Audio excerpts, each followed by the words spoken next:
app that helps people apply for programs that pay for HIV prevention and treatment medications.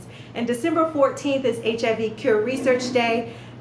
This is actually the year that the second person has been cured of HIV, so we're making huge progress, and we want you all to be involved. I'm Tim McIntosh. I'm one of the partners of Renaissance Barbershop, and we have these wonderful guys here today ready to get this discussion started. This issue of mental health is a important one. It affects all of our lives, so we just want to have an open roundtable conversation about mental health. One of the things I was chatting about with Edmund earlier was, what is the definition of mental health? You know, what does it mean? Because sometimes when I have conversations in the chair and talking with folks, mental health is something that somebody else is dealing with. Something that, you know, that somebody's crazy or in the crazy house and need to be locked up or what have you. But what is mental health? So I just want to kind of get this conversation started. You at home, you can stream in and you know, put your comments in and chime in as well. But we just want to kind of get the conversation started in terms of what is the definition of mental health? All right, thank you for coming out. Good night. Well, let me just start, right? Yeah. So I think one thing that I start with, right? So I'm wearing this shirt, right, that says anxiety, right? So is anxiety a component of mental health, or is it? Let's talk, fellas. Come on, talk to us. Yes. Is it? Okay. So if you have anxiety, do you have a mental health issue? No, you don't have an issue. You have a diagnosis. You have a diagnosis, right? So for me personally, right, I didn't know what anxiety was until everybody started talking about it, right? And thinking that this was just a taboo, right? And I really honestly avoided the word depression, and I avoided the word mental health, right? Because those were words that were synonymous with needing help, right? Needing something. And the intersectionality of mental health and masculinity, you know, becomes a gangload of vulnerability, right? And it took me, I'm gonna just personally share my story. It took me about 10 years, man, to actually go to the doctor and just say, like, yo, I'm not feeling right, I'm like that. I'm an athlete, you know, I'm running marathons, I'm traveling the world, right? Taking care of myself and still having this issue that I could not figure out what was wrong, right? And not feeling well and not sure what it was. Some days I have good days, some days I have bad days. What does that mean? That'll mean days I'm hyped, I'm ready to run 20 miles and cycle and all that, and it'll be days that I don't want to get out of bed, right? So it wasn't until I felt comfortable with sharing a story and having a conversation with somebody that looked like me before I began to be diagnosed and then understanding what it was. So for me, right, so I'm just breaking the ice and just having that conversation what mental health is, right, what it is for me, right, and it also meant, right, me knowing that I could share that and know that somebody might have said the same thing, but they said it in an undiagnosed way that I could resonate with part of the story, right, unless it was, you know, I don't know the clinical component of it. I just know, bro, me too. I felt that I had a bad day. I did this, and this is how I cope with certain things, right? So that's my icebreaker with it, right? And so sometimes when I wear these shirts, right, I really wear it for me, my inward grace, right? It's just my outward expression, right? And it sparks a conversation, right? And it gets brothers having conversations, and it gets me having conversations and sharing part of that story, dealing with seasonal affect disorder, living in Detroit. And it's snowing 7-8 months out of the year. Me being an outdoors person and loving nature, not being able to be outside as much there, doing even down here, right, daylight savings time, battling with that, right, trying to understand how active I need to be before I go home and tell myself I don't need to go to bed at 6:30, Yes, right? So different things like that. So that's what it is for me, bro. And I just want to start there and just open up the conversation, man, and somebody share something, you know. That's how I feel. Well, to me, like anxiety, it can be acute. Well, it just happens, but then it can be chronic, where it happens all the time, and it's tied to a traumatic event that happened earlier in a person's life. But when I think about mental health, you know, the brain itself is you talking about that's a part of mental health, but the brain is an organ, and it's interesting because you know, as black men, if there's something wrong with our heart, we will go to the doctor. The heart is an organ. There's something wrong with our organ. But if there's something wrong with the brain, we don't go to anybody about that, to see, what about this organ that's inside my head is not, working properly. Is it chemical? Is it, because the brain itself is just very complex. But then there's a spiritual component where I come in, and where the mental health field and the ministry or church has been at odds with each other for years. No one had like mental health issues in the black community, like depression. We didn't hear about that growing up. We considered that a white person's issue, Right. And now we're coming into understanding, there are the same type of issues that we've seen in other cultures. We have it in ours, but we express it differently, When a black man, many times what we've seen has experienced trauma in his life, whether it's abuse, sexual abuse, physical abuse, the way a black man expresses that later on in his life is different than other cultures, but a lot of times we'll get locked up. Because what is it? Because the way they express it, right? Because with the way we express it, the way you notice, like even with the opioids, when we did it, we were locked up. Now that it's in other cultures, now there's help for it. And now there's medical attention that you get for it. And so there's been an imbalance, with regards to that. I'm glad we're bringing attention to it. So I think everything that you said is right on point. And just to give y'all some background on myself, so I've earned a PhD in sociology, and a lot of my work has focused on black men's mental health and how masculinity, kind of this like pressure to be masculine, kind of plays into the way that black men deal with stress, depression, depressive symptoms. And what we find is that black men in particular have these pressures because of stereotypes about what black men are and who they are and how they present themselves. And if they get angry, then it's automatically criminalized. And so there's this pressure to like present yourself a certain way and to suppress your emotions, right? And then that then exacerbates the stress that you have, and oftentimes kind of keeps men from seeking help because they think that it's a weakness or a vulnerability. Yeah, so I think a problem is that we're not person-centered a lot of times. Yeah. And so when we're talking about mental health diagnosis, we make the diagnosis the individual.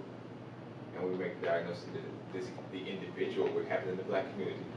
Somebody's dealing with schizophrenia or anxiety, disorder, because these are disorders, right? These are not the person. They can be treated. Somebody's not depressed, they're diagnosed with depression, so they're having symptoms of depression. So when we start taking the stigmas off of these symptoms and the disorder, we start to see the person. They haven't seen us, right? They see the symptoms of us. And so they're trying to kill the symptoms without killing us. Well, who is them, right? Because what happens is this, right? Mm-hmm. When we're faced with these obstacles, even our closest homeboys don't know those issues pertaining to us. And so if people are close to us, right? I didn't tell nobody I was depressed, right? I didn't tell, no, right? Like, yo, at 21, a master's degree, 10 months, a 10-month executive program. Who's telling somebody that I'm depressed when I'm, work overload? I can't say that, right? I'm too strong to say that, right? Because everybody is looking for me to do the next thing greater than what I did before I did the next thing. So me being depressed is basically like a derailment from my success. Now I can't share that because now any failures are not attributed to me being depressed. So how do we, right, like you say, right, how do we begin to have those conversations about that and not be shamed for sharing when nobody else has shared their story until you share your story? But that goes back to our ancestors. We have been masterful in masking our mental health issues. We grew up in homes where we may have had somebody that was a little slower, we accepted that. we mask that. And when I say masterful in masking, that's one of the things that happens now. You know, we mask our weaknesses. You know, we so easily to turn to the most easiest emotion, which is anger, which is a way of masking that you have some kind of illness or deficiency. But the bigger issue is now it's one of these situations where if you are diagnosed or you have these situations with mental illness, who's going to be responsible for you? Now, this to me has become the main issue. Nobody wants to be diagnosed, or the doctors don't want to necessarily say this, because then you open up a pocketbook and a purse to have to care for this person who can't care for themselves, who can't conduct themselves in society. So that's one of the situations that we run into.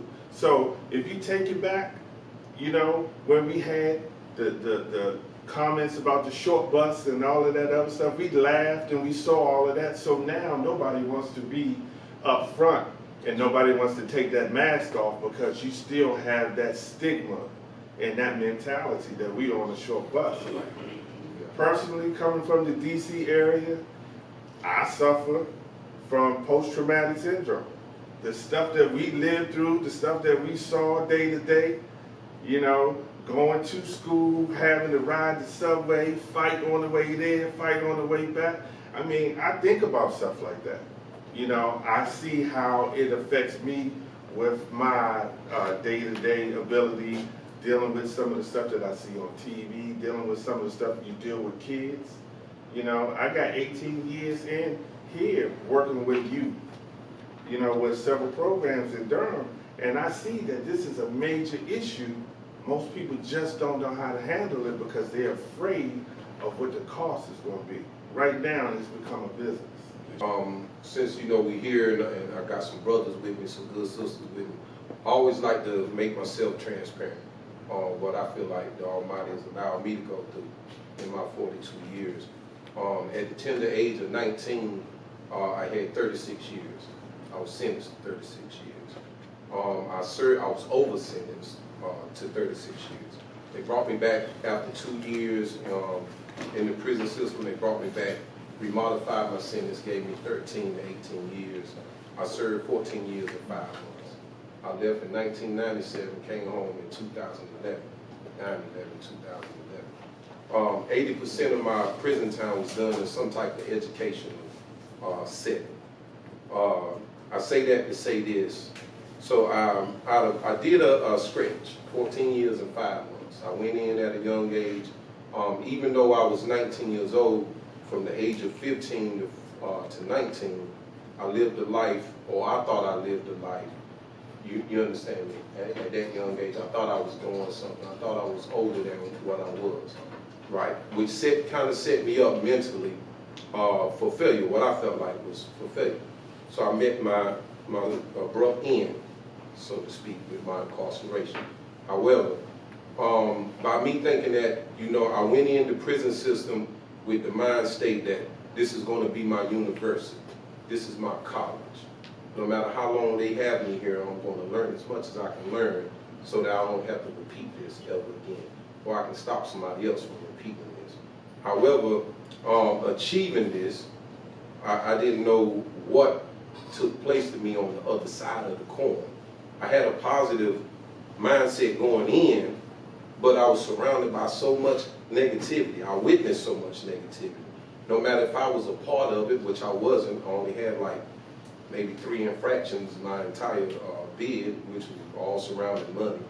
You know, just trying to steal hustle, I guess. But what I'm saying is I witnessed a lot of stuff that left scars on me mentally. And I didn't know until I came home, got released, and I was probably home maybe about the first sign that something was there. My family said something they didn't know, I didn't know. I was just happy to be home. But my twin sister and my oldest nephew had an argument in front of me.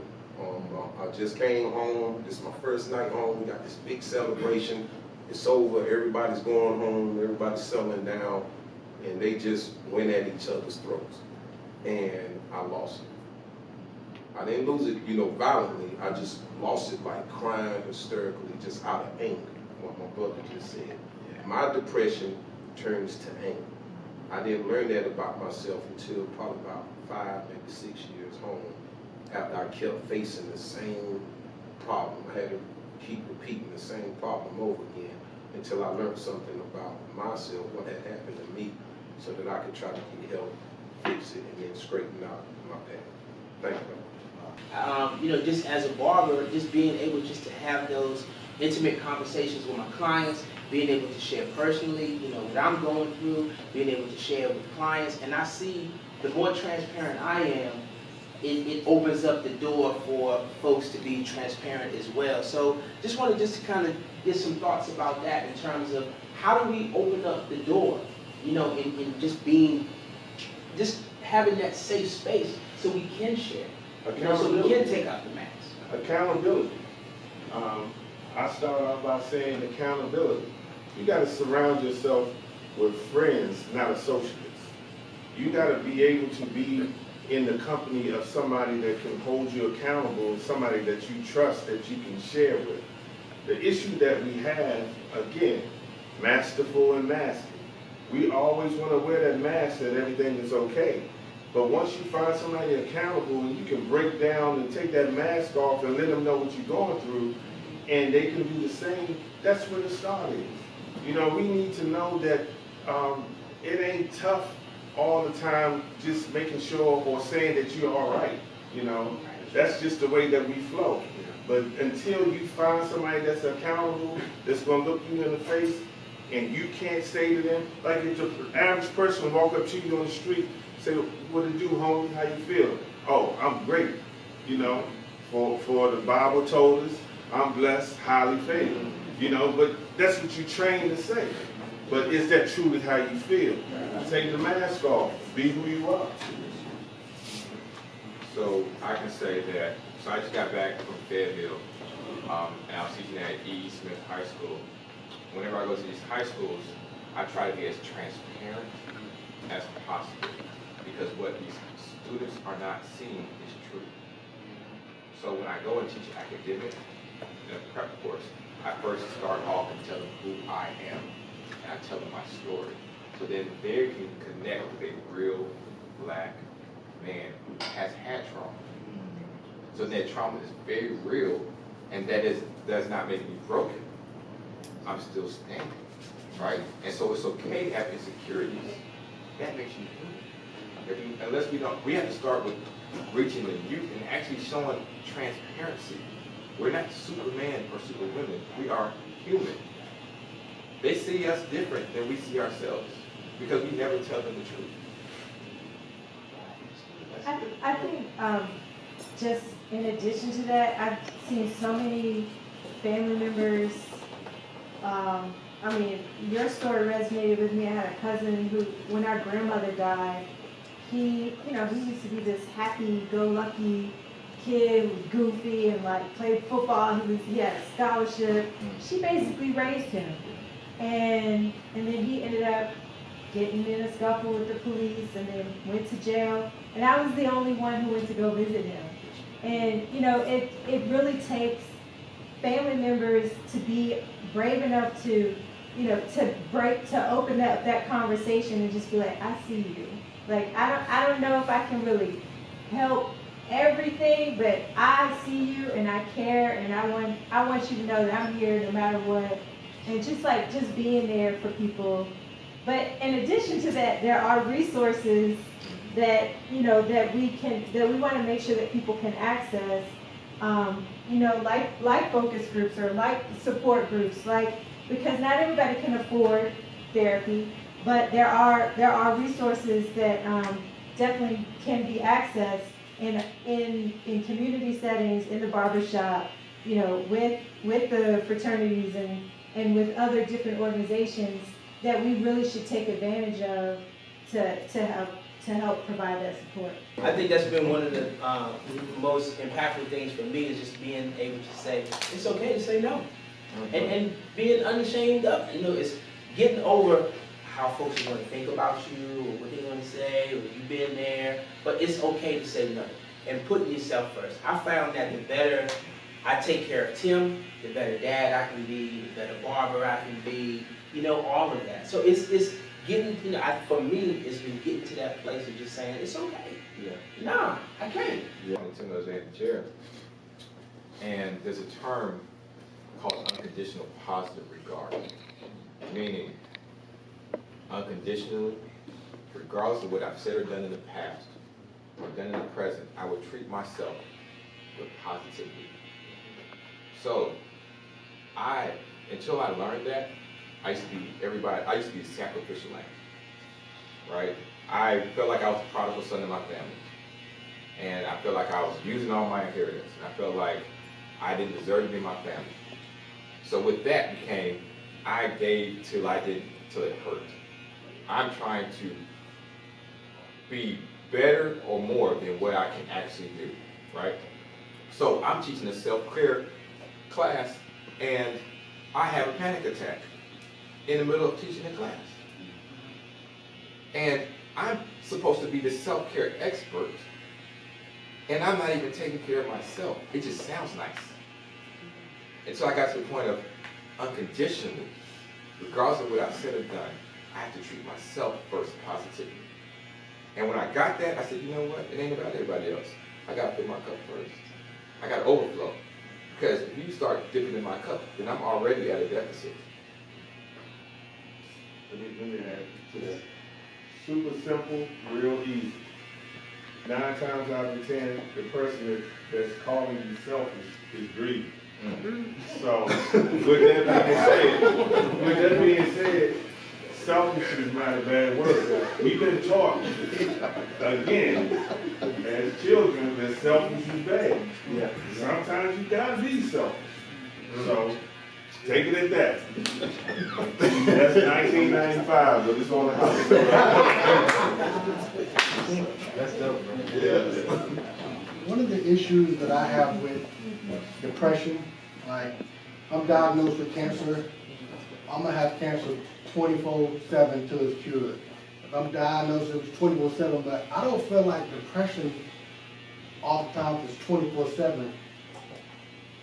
It seems like, you know, maybe somebody's gonna invite me out this weekend and I'm not gonna be depressed this weekend. And it's weird. It's like, oh, I guess I'm not depressed. And then 2 weeks later, maybe I am. It's like, it's here and there, so it's a weird type of thing. And like if I'm in a coma, cancer can kill me. If I'm in a coma, can depression kill me? It's just the stuff that depression makes you do, but it won't necessarily be the thing that takes you out. It's just causes you to do other things, and it's always been something weird with me because I don't know if it's a season sometimes. I feel like I'd be depressed watching a sports event, you know, I'll be hurt, you know, and that's why I don't like rooting for teams sometimes. I just feel like I can be really up, I can be really down, and I don't know if it's like a serious diagnosis or what it is, but I truly feel, you know, anxiety on stuff, you know. I'm about to have a wreck drive, and I'm like, man, I'm on the road. Yeah. So those are some of the issues I do have with it. I just don't feel like it's always there. Yeah. Wow. That's okay. So I think it's important for us to also be able to identify kind of what depression, what a diagnosis is versus having depressive symptoms. Because I think a lot of people have depressive symptoms and we can experience depression, right? But that ongoing kind of experience of depression, and even when people have long-term depression, they can still experience happiness and joy. They can still have fun, they can still laugh. And a lot of times it's difficult to identify when people are dealing with depression because when you see them, they're laughing or they're joking. But there's also those times where they can't get out of bed for several days at a time. They're not responding to your phone calls or your text messages. I got a quick question from one of the folks who are watching online. So I have a question. Ms. Carolyn Rhodes says, so is mental health a state or awareness or both? It's fluid, you know. when you stop focusing on it, you start to break down. Basically, I think it's both. You know, I go with both. Yeah, in my discipline as a pastor, I'm Scott Duff, pastor of Lighthouse Church. I've helped people with depression, all kinds of stuff. You know, I have a PhD. I pray hard daily. That's my PhD. But in my discipline in helping people, I like working with mental health professionals. It's a spiritual state. The Bible says, especially like if you have fear, fear has torment. There's so many scriptures that says like, whatsoever a man thinketh in his heart, so is he. And so, but the problem in the church is we think we can solve everything by an altar call where we just lay hands on you, you fall out and roll on the floor, and you're gonna be all right. Yes, sir. But the help has to go beyond the altar. You got to sit down. You got to talk to people. For one, you got to be confidential. Mm-hmm. People don't want to share their stuff with pastors or leaders because they feel like the preacher's going to talk about it from the pulpit, and so they don't want to share it. And I think when you provide, and I've seen it works when you provide an atmosphere of confidentiality, an atmosphere where you can actually talk to people and help them. Sometimes it's just helping people look at their perspectives, look at their past, look at your trauma. Let's look at it. What really happened? What's fact? What's fiction? Well, what's your response? Because your response is your responsibility. You can't change what's happened to you. And I've seen people get healed of depression, fibromyalgia, all those things that you guys are talking about, because there is, when you look at it and you attack it from a spiritual state, there is healing for it. So as a pastor, as a brother that's a pastor, right? And dealing with everybody else stuff, dealing with everybody else things, right? Mm-hmm. Have you ever had a therapist? Have I ever personally had a therapist? I wouldn't call it a professional therapist, but there's always somebody that I'm talking to, somebody that I'm accountable to. My wife, been with her for 26 years, so I can talk to her. I have other people that I'm accountable to. The scripture says that when a man covers his life, he will not prosper. It's secrets actually that's killing us. And I believe many times a therapist is a professional listener. And so we need to just find people that will listen to us, not judge us. Love us through it, love us unconditionally. Like, preacher, if I tell you this, are you going to kick me out your church? That love people unconditionally, man, it helps a lot. It's a state of well-being. Now, because I love church too, not to who went on you, but this is one of the challenges I have with church, and this is where I had my issue with mental health in the church when I went through my divorce. Preaching, teaching, at that time, marriage counselor, because I was married, we failed to realize we're triune beings. We're a body, we're a soul, and we're a spirit. Now, as ministers, yes, we do minister to the spiritual man. We speak life to the spiritual man. Absolutely. But there's also the soulish man, which is our mind, will, emotions, and our ability to reason. And when we start talking about mental health, especially depression, you're looking at chemical transmitters in your brain that may be off balance. Now, my spiritual part, yes, I can speak the word of God to bring me to center. But then my soulish part is in a process of being saved daily. Because except in Christ, my spirit has been reunited and I've been brought back to oneness with Him. But on a daily, we are receiving the engrafted word, which is able to save our soul, which is able to bring our thoughts into line with the word of God. So yes, the therapist may be able to help with or when I say therapist, and I'm talking psychologist, or when you're talking about psychiatrist, in which I'm in psychiatry. So sometimes you need an SSRI, you need an antidepressant to help offset the brain chemical imbalance. Sometimes that's necessary. And then I'll turn around and say, now this is what the word says that you need to walk this out. And then I would say, and also you need to start running and exercising to get your endorphins up. So there's a treatment plan that's often, what's going to find the right word I'm trying to say? That's trifold. So it's not just one area to say, oh, well, as a minister, that, I'm able to heal. Because in my research, especially in the African American community, 80–90% of the pastors deal with mental health. But very few, if any, have any professional training on mental health. Then you flip it on the flip side, those of us in psychiatry, we deal with mental health from the standpoint of medications and therapy, but then most of them don't have any spiritual background. So therefore, partnering with the man of God, and the man of God partnering with me, then I'm partnering with someone else that can bring a sense of wholeness, because as black men, we don't take care of ourselves. You know, we don't take care of ourselves. That's why we have such a predisposition to so many diseases. You know, we have chronic diseases. We don't exercise. We don't eat well. We don't sleep well. We don't pray well. You know, we don't think well. So our whole body is sick. And that's why we're failing as a being and as a whole person, and we can't adequately minister, serve, and communicate with each other because we're so out of balance. And that's my prayer that I begin to walk in God now, is that for a while I was in the faith movement, you know, you want to confess, to believe, for the houses, the cars, the riches, the increase, all that kind of stuff. Now, being in my profession, I'm like, God, please keep me centered. Keep me centered of sound mind, of sound heart, and keep my body disciplined that I can do the things I need to do to be healthy and live a productive life towards you in the kingdom. Wow. So called holy.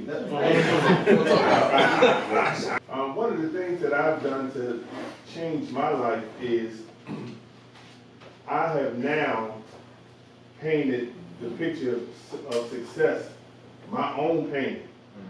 I have not capitulated any longer to what the picture of success was given to me.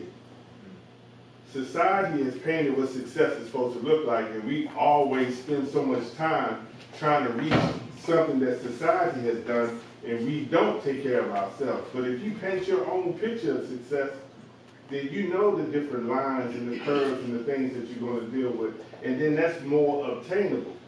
You know, I broke it down, health and happiness. That's where it is. I know that my niece has bipolar. When she doesn't take her meds, she gets all kilter. She does crazy stuff. And we can monitor. So most of the time, someone else sees that we need help and say, you go now. I didn't realize I was sick for a long time, because we're dysfunctional for so long that dysfunction becomes our center. Wow. Yeah. Say it again, bro. We're dysfunctional for so long that that becomes our center. The anger, the anxiety, the frustration, the depression. It's just me. It is you, because you're dysfunctional. You're mentally ill. Consider these few data points that I want you to consider and ask if I need help right now. The third leading cause of African American men ages 15 to 34 in 2014 was suicide. Under the age of 12-year-old, black children, especially black males, the suicide rate was 86% higher than whites and Latinos. African American men have the lowest life expectancy and highest mortality of any other racial group in the United States. We have the highest proportion of cardiovascular disease, cancer, HIV, and homicide. African American men. We should have gotten help yesterday.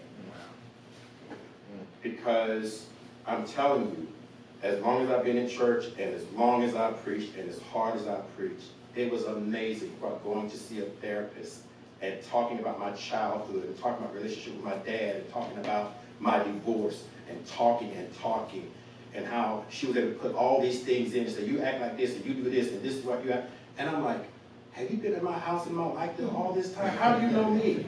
How do you know me? You don't know me like that. People have said that. You don't know me like that. I mean, I know you, but I know your behavior. And I know the patterns of your behavior, which inspired me to continue on. And so that's my answer to that question. It's now. Because we don't realize as black men how off-centered we are. And if 45 in the White House hasn't given you an alarm to say we need some help, then I don't know what it is, because he's taking me through some changes right now.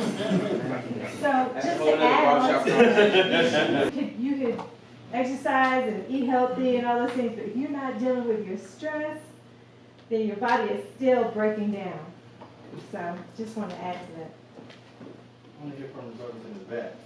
Any brothers in here raising or have raised a young man or a daughter that's been diagnosed with Down syndrome, The reason I say that is I'm gonna be real transparent. So when my daughter was born with something called a genesis of the Homeless Class. I mean, she doesn't have a cord that connects her to her hemisphere or brain. And it set me in my spot around being depressed. I'm like, God, how am I gonna deal with this, right? And out of my state of depression, trying to figure it out, I recognized that God was really a gift because she helped me readjust my standard on what I thought the world was around. It changed my whole frame around how much of a hurry I was in, what I thought was right, what I thought was wrong. She is now 18, but she is one of those folks that she has to be medicated. She used to scratch out her skin, have holes, have sores and stuff. But it changed me so much. But I had to come to grips with what it meant to have a kid that didn't function like everybody else's kid. And I see it now with young black men. When I go to sessions with my daughter and I see these big brothers who are artistic and got Down syndrome, and nobody that look like us are male in the space nowhere. And I'm really afraid for what's gonna happen to those young men, because they don't, and when we think about mentoring, we don't think about mentoring them. We think about mentoring young boys that might have a little challenges, that might bump into the system. Yeah. We don't think about them. And I really, really worry. So my daughter is saying, well, Daddy, what you gonna do? And I'm trying to stay whole, I'm trying to be there for her, and trying to figure out, but that young brother over there needs somebody too. So I only raise that because I think sometimes we tuck away those that have a visual sign of having some mental health. We don't bring them out. Our folks in our community, we keep our kids tucked away. And that's a challenge. Why can't we bring a young brother that might have a vocal or verbal outburst in the public? So we worry about what everybody else is going to think. But once you get past that, then it's all over. But I just wanted to put that out there because this being in this space is always, it's been there for me. Because when we go to work in the day, I sometimes don't always see a lot of love, right? But the mere fact coming here just is affirming that this is mental health for their other day.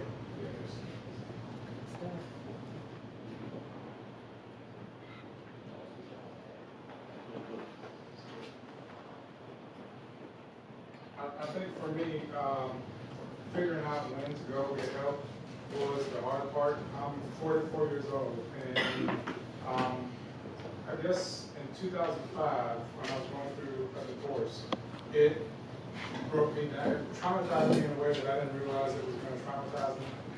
And I realized that actually the trauma I was feeling from the divorce actually started when I was 13 years old, after my mom passed. I was the oldest of 4 children. My mom passed away. And I remember, shortly after her funeral, I just remember being really, really sad and upset all the time. And I remember people telling me, you know, your mom wouldn't want you to cry. Like, stop crying, your mom would not want you to cry. And I remember for a long time, I would not cry. Like, it was just something that I just would not ever do.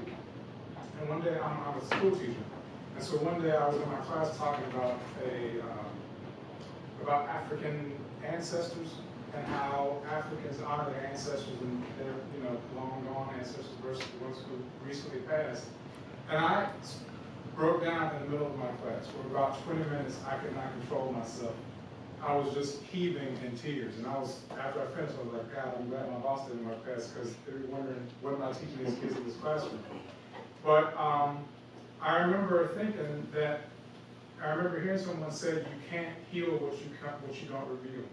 So all the stuff that I was thinking about, like, you know, all the sadness, all the depression that I had, I realized after I went through a divorce some years later, how hard it was for me even just to admit to myself how difficult life had been for me, and how I wouldn't even allow myself the opportunity to acknowledge that the pain I was feeling was actually real. And once I did that, though, I realized that having a safe space to talk to somebody, having a safe space to and talk to my boys about, like, hey, something crazy happened to me today, here's what I thought, am I crazy? Like, am I really?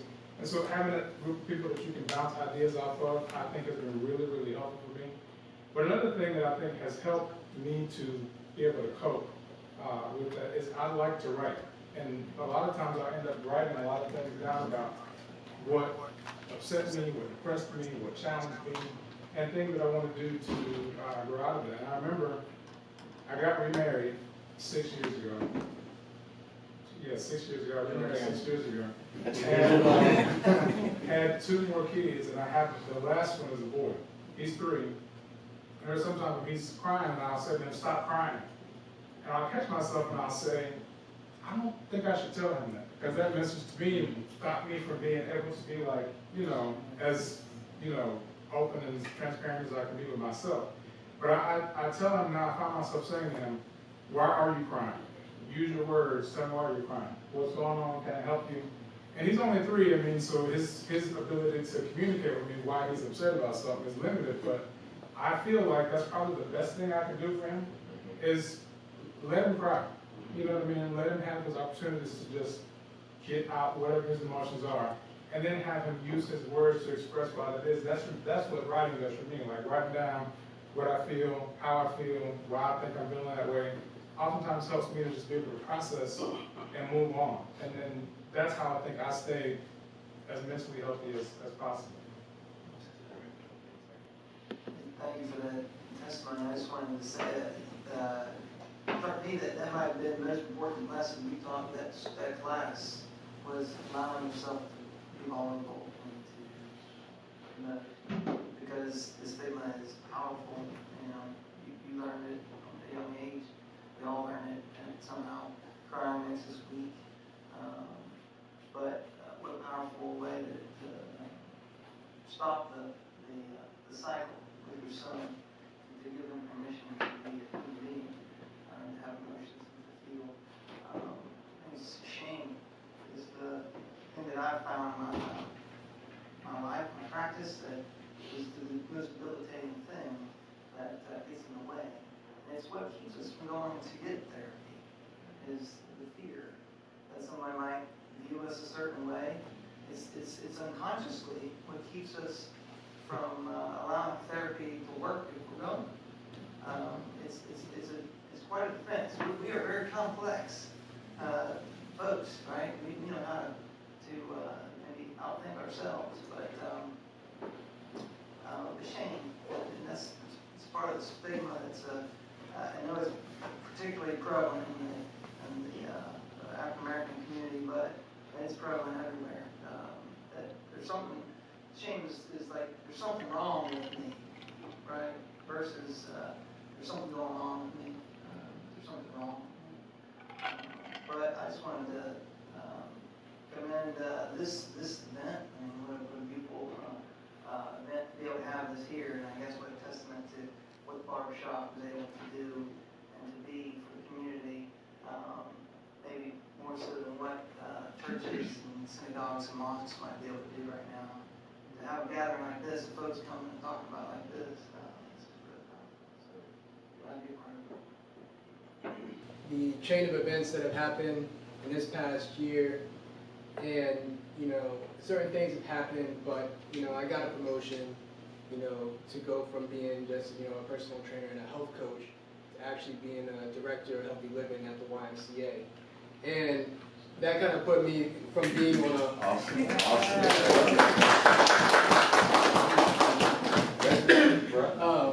but it put me in an interesting position because of the area that YMCA is. Diversity and seeing an African American presence is kind of limited. And so, I'll have these instances where I have to interact with, people who I wouldn't have had to interact with,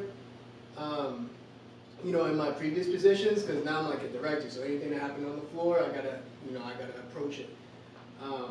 And I can get so involved with taking care of other people and worrying about what other people are doing that I can lose sight of taking care of myself. And so it just comes back to, honestly, I work at a gym. I have no excuse not to work out. And I'm here to promote health. I have a pocket of guest passes to give each and every one of you to promote you all to come check out any YMCA, because they're good for any of them. But you've got to maintain your temple. And that maintenance is getting exercise, clearing your head, I don't know if any of y'all lift, but if you're doing it right, you cannot think about getting the right muscle to contract and then what you got going on outside of that. You give your full focus to that, and it really just allows you to kind of let go of everything for that time period. And that's what's worked for me, because I got a lot of things going on in personal life, I got a lot of things going on at work, but when I'm in that gym, and everything can wait. Yeah. Well, what do I do for myself to fight depression, to help my family fight depression? I use laughter a lot. Tim will tell you that I'm not well mentally. But I do laugh a lot. It helps me stay young. And I try to spread it to my family. My niece who is bipolar, you know, I laugh with her a lot. I make her laugh. I make my family laugh. I make myself laugh. I keep my head in the sand as long as I can. I have to take it out if something important is going on. But I constantly fight depression, and that's what I'm going to do for myself and whomever happens to be the victim of my life. Yes, Well, I have something, but it was, I wanted to say it. Can it go on camera? It can definitely go on camera. And it's still on the same line as doing something for yourself, but it was a question I wanted to ask right before. Go ahead, bro. So, I feel like you get a lot of credit. You know, somebody gets shot, you take care of them. Somebody got a bill, you take care of them. What do you do when you're in a relationship and somebody has depression? Can I leave them? Because they're going to make me depressed? Or do I have to stay? Because I'm more important, you know, and I got to make sure I'm not going to get depressed, and you won't let me say you're pretty. You don't want to go out. You don't want to laugh at my jokes. I'm not going to get depressed. Can I leave? I don't know. I wanted to ask that before you said that, but maybe that's me doing something for myself. I don't know. I'm just trying to get some opinion. Fellas? About 3 years ago, I was engaged. And so in college, one of my best friends died, my sweet mate, in Carolina. Sent me into like a really bad depression. You know, I was blaming myself. A lot of that was going on. So I get into this relationship. And I'm in a very verbally abusive relationship and very manipulative relationship. But I felt like I deserved it. Right? I felt like if I had reaped what I had sown. And all the peace that I had gotten before then left. And so then I started feeling depressed again.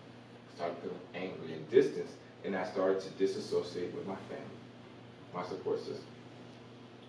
Now, in order to get out of that situation, therapy, right? And I left. I ended it without resolve. It was not a breakup conversation. It was a cutting the credit card off. It was locked. It was changing the locks, right? And I began to understand that my self-care is my responsibility. Closure is up to me. I no longer believe that I need to have a breakup conversation, because I need to have a conversation with somebody that's going to be in my past. So I just left, right? And as soon as I left, I got peace. However, that's why I left my first marriage, is because my wife was dealing with depression. I didn't know. I didn't know if she knew. We kind of both was. We lost our first child.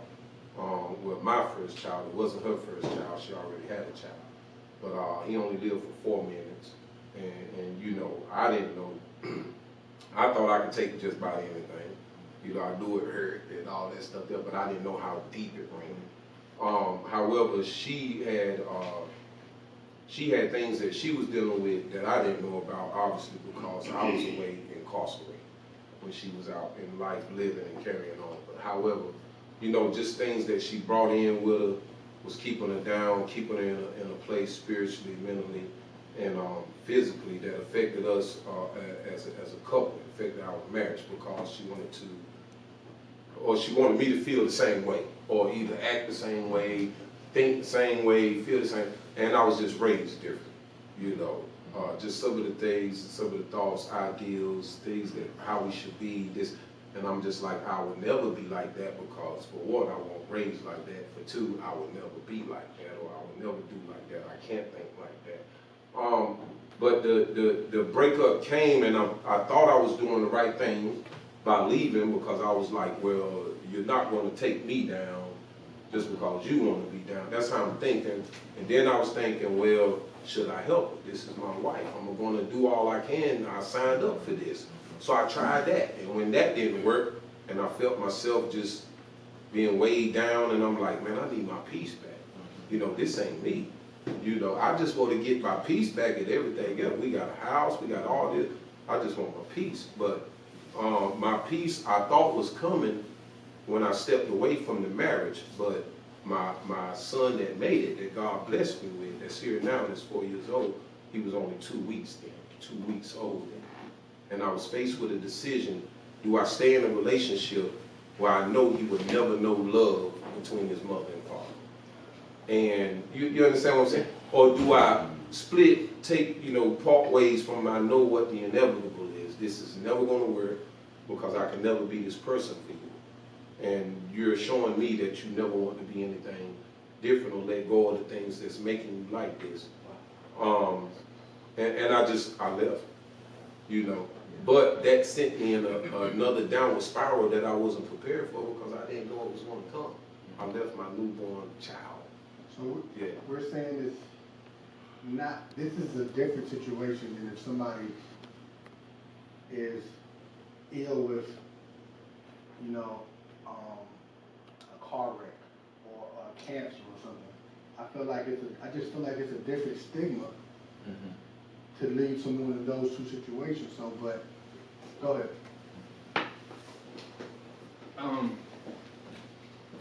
So it's interesting that you asked that question because I was actually in that situation. And for me, I think it was, I saw it happen over a year, and I knew, this from previous conversations, it's something that she had dealt with in the past. And so, like, I'm thinking, like, my man, I can handle anything, like, I don't believe that I have any stigma with mental health or whatever. And I still feel like I don't. But I think at some point I had to take care of self first. Because, it would be, I know something is going on, like, because I can sit there and I can ask you, like, what's going on, what's wrong, nothing. Oh, I'm good. And I think at some point it's just like, well, I don't know if I'm being a help anymore. And then when I ask you, how can I be help, or how can I be of help, you don't really have an answer. I'm going and looking up resources online to see how I can be a help, and those don't seem to be working. And I think at some point it's just like, well, I can't drag myself down. And I don't know if that's the best way to say it, but I just couldn't go, that deep. And I was just trying to really understand what can, like, I've had friends who've been depressed and clinically depressed, and so, like, just trying to really understand what it is, because I've never been clinically depressed or like chronic depression. It's just like, states of depression where, oh man, something happened and it got me down for like a day or two, and then I'm usually, thank God, able to just like pull myself up and boom, I'm at the gym, I'm running, I'm doing something else. And I think what in some ways kept me so long was that if I leave what she had, like, what could happen if I leave? You know what I'm saying? And I think that was the thing, like, well, if I leave, are you gonna like do something fatal? And not to say that when we did decide to like just split, that those things weren't still in my head, but I felt like at the same time when we decided to split, I think it was, I kind of saw her making some strides to be better. Like, she had started contacting some of her friends and some of her family, because she had like broken all that off. And I didn't even know that. Like, I didn't know she hadn't talked to people in like 5 or 6 months. I should have known, because she wasn't talking to me, even though I was sitting there, or at least not talking to me in that manner. But I just feel like, it's like you were saying, you kind of have to do it for yourself first, and if they're bringing you down, or their situation is bringing you down and it's consistent, like, yeah, I just going into that space and having that energy. Like, I'm real big on energy, and just going into a space and having that energy all the time is just not something. So I found myself being distant as well, which is, I don't think is good for somebody who is in that kind of situation. But yeah, I think you do have to do for yourself. But it's tough, you know. I don't know if there's a right or wrong answer, because I also know people who have been in relationships with people who have been depressed for years, and they're still in loving relationships and marriages and everything, you know. But I think you have to know yourself well enough to say, like, can I deal with this? Will I deal with this? And how can I be able to support, you know? Well, I mean, you know, I told you guys I was married for 26 years. The 10th year of our marriage, my wife all of a sudden didn't want to get out of bed. And we didn't know what that was. She didn't want to get out of bed. We were living in D.C. at the time, and I'm on the praise team. She sat down the whole time. She didn't want to get up, you know. We didn't know what that was. We didn't want to talk about it because, you know, it was a stigma. You know, what's wrong with my wife? What's going on? It wasn't until we moved to California and we got around a community of believers that also knew about mental health, that also knew about the spirit, soul, and the body, that knew that, and we could open up as a couple about what was going on. She got the help that she needed. And 16 years later, I mean, it's we're living the best life ever. I believe that when you do get married, it is a commitment. And one of the things that, you know, I believe strongly in my heart, the Bible says that when a husband loves his wife as Christ loves the church, where he was willing to die for her. You know, sometimes in a relationship, you actually feel like you're dying. You feel like, you know, I'm giving myself away, but it's a commitment. And if you can commit through it and work through it, and you guys are being open and honest, I'm being honest about my life, she's being honest about her life. Truth and honesty is so powerful that if you go through that together and both are willing to change, you know, both are willing to make this work, it can bring a lifestyle of happiness. And so it can work, but both people have to want it to work. I did a really drastic thing in my life that worked out for the best. And when things work out for the best, I start chasing again. Start going hard. And so I'm making a public commitment that I will go see counseling before this year is over, at least get the ball rolling. Because it's the workout analogy. Life is better than it's been, but I need to maintain that. And then I want to hook into what you said and hopefully answer a little bit of my brother's question there. And I've been married for about 22 years. And it's not always perfect. He didn't say marriage per se, but just in terms of a commitment. You know, one of the challenges I think we can do is let's commit to getting that therapy, but perhaps with that young lady or that partner or whoever it is. And that's going to be the sign of the times. If you can walk into couples therapy or your church or whatever it might be together, then you got at least a foothold or a step ahead than you did the day before. If that person don't want to make that commitment, you got to go the other way. I did marriage counseling somewhere in the middle of my marriage. I don't remember the year. And I remember walking in thinking, I ain't getting nothing from this white lady. And then 2 weeks later, when she was saying what I want to hear, I'm like, we need to come back next week. So, real talk is, you know, you get it out, you get a neutral party that's involved, and that neutral party may need to say, you got to cut that person off, or you got to hold on tight. I don't know. That's what I tell you, I don't know. Because if I'm dating, it's about me. If I'm engaged, it's about me. But when I get married, it's about us. And part of that is, I don't care who you're with. Part of the frailty of humanity is it's frail. And whether she may be looking at you saying, oh, you have prostate cancer now, you can't do this anymore, excuse me, I'm out of here. So, you know, it may be in one head or the other head. It doesn't matter. Life is going to happen to us. So my question is, have we gone to therapy? Have we exhausted our needs? Have we gone through our pastoral care? Have we gone through everything? Have we exhausted everything? Because it's such a thin line. It's such a thin line. My last wife left me because of depression. I knew what was wrong with me. I was blocked and these things. I know she couldn't do it anymore. And I told her 10 years later, I said, I understand you leaving me when you did. I'm not mad. I am not mad because you living me made me such a great man. I got into therapy. I got my help. I got into grad school. I'm now living a completely different life because I had to ask the question, what was wrong with me? What did I do? I know what was wrong with you, but what did I do? I couldn't see how bad I was. And I'm a mess to live with. And so I don't know the answer to that question. I would give a simplistic answer because it's complicated. I don't know all the variables, I don't know all the factors, I don't know a lot of things. I don't know.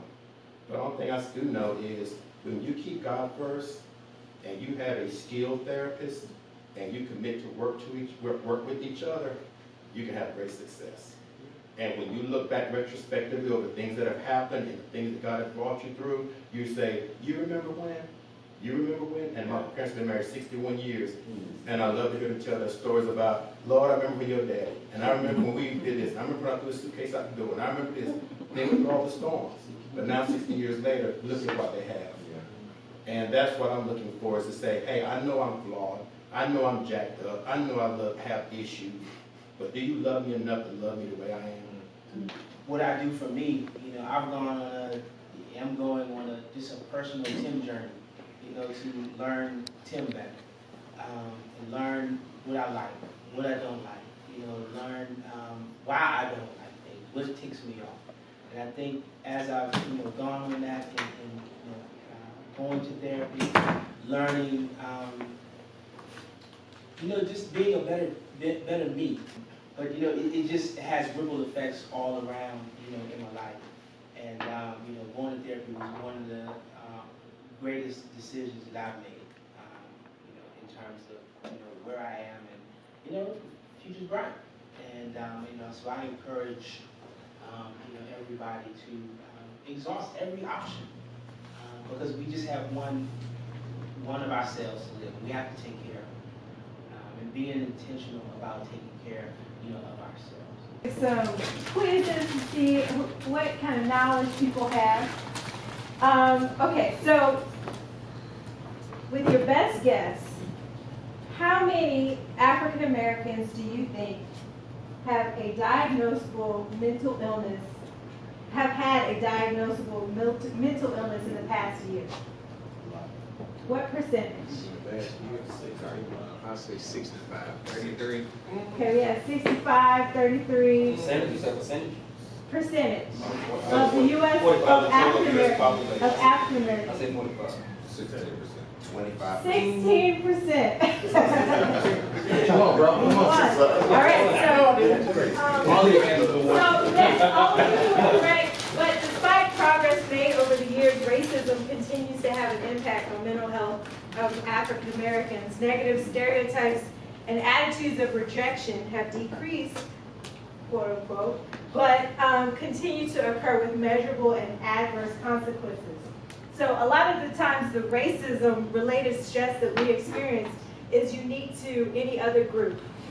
African Americans experience racism in a way that no other group has ever experienced in the world. And that does have an effect on our stress, the way that we perceive our stress, the way we deal with our stress, and the way it affects our bodies. So in closing, I want to just thank every one of you guys for coming out and coming and just being transparent, and sharing. We also will forward you guys some information on those who want to further your understanding about mental health, some organizations that you can connect with if you want to put your hands to the plow, some nonprofits in the area. Also, I want to give Mr. Linwood about 2 minutes. 2 minutes. He's doing some great work around mental health. I really thank Tim and Renaissance for allowing me to implement a dissertation project here. It went really well, and the write-up is going really well. And just seeing things moving forward, and then a color coming out, and that's the focus of my work, is the Barbershop as a centerpiece to discuss mental health and address the stigma and all those things that's going on. So I really appreciate you guys sharing. It's not easy for us to share. It's not easy for us to be transparent. And for Tim to provide a platform for us to share and be open, because this is part of the healing process. Because we're overcome by word of mouth, and also overcome by words of our testimony. And I'm just really grateful that we had this opportunity. And thank you for allowing me to come in and be part of this. And thank you guys for coming in and sharing as well. And I just pray God's blessing upon you, that you walk in the newness of life and the victory that belong to us as men of God. Myself and Marcus Holly is my business partner. We run this platform called Digital Links that helps people apply for programs that pay for their medication.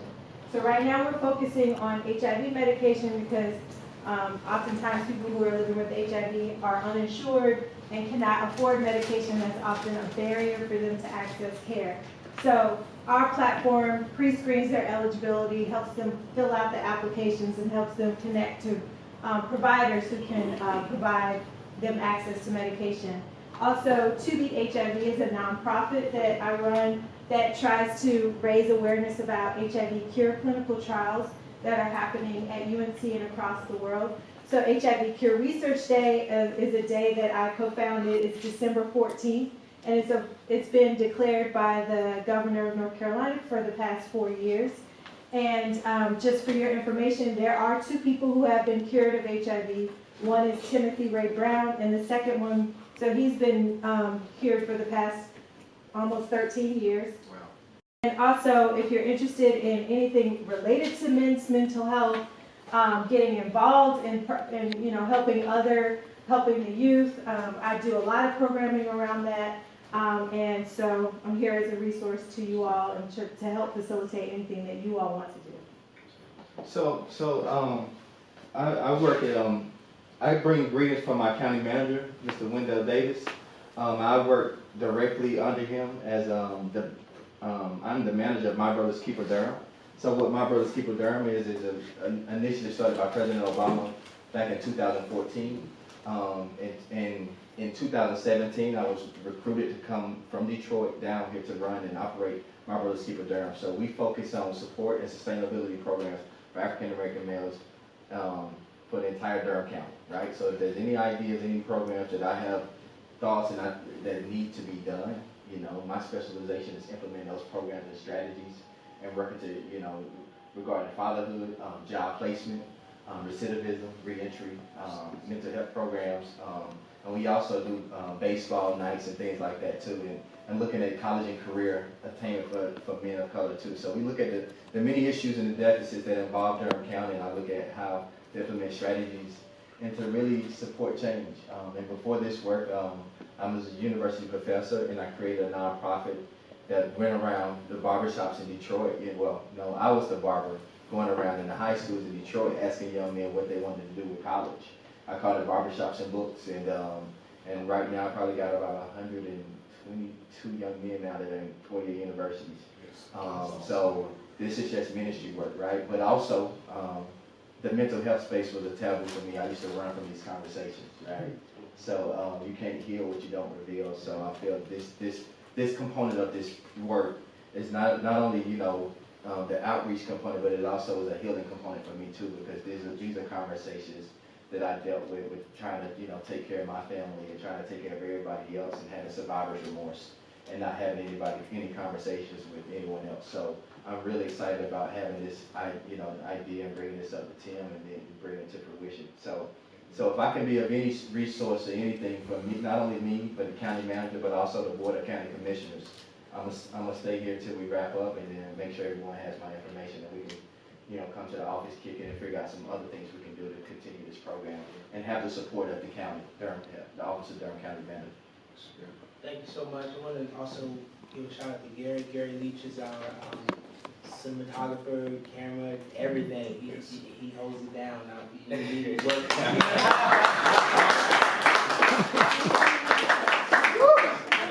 And Jen is our manager here. She helps us. And a lot of you guys know Corey. Corey's my business partner. Crazy Corey. So we have some food left here, some food, a little bit of wine left. Nobody can leave until we get it all, okay?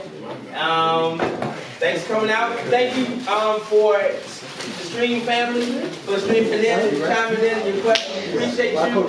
Thanks for coming out. God bless. Good night. Hey, man, appreciate you. Thank you. Okay.